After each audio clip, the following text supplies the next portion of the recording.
Back with Phil and Sandy today, and we're talking about mandate. So when you decide to sell your property, what are the most popular mandate options? So, Evelyn, if we for a moment can take a step back and we look at what the word mandate means. It means you give me the right to sell your property in this instance.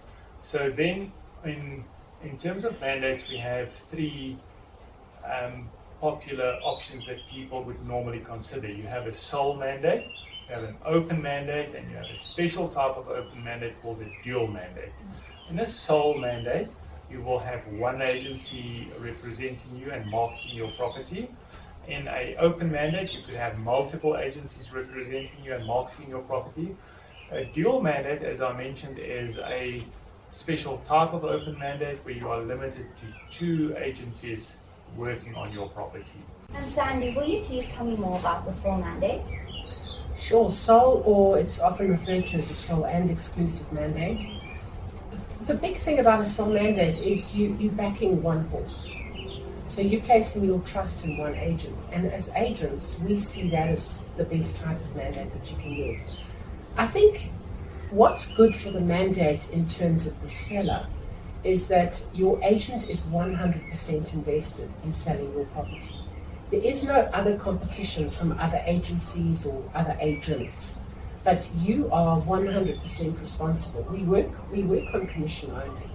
So if we don't sell the property, we don't earn.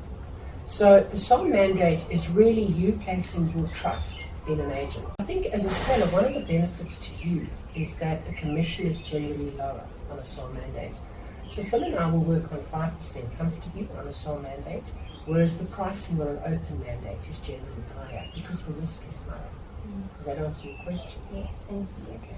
And then how does an open mandate differ from a sole mandate? Evelyn, typically an open mandate will have multiple agents working on the same property.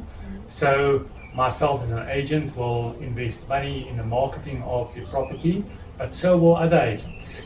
And so there's less certainty from my perspective that I will earn money on that investment that I've made in terms of time and money on that particular property.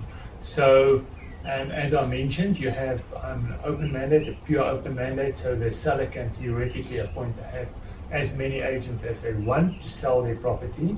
And I'll get to the ups and downs around that in a moment.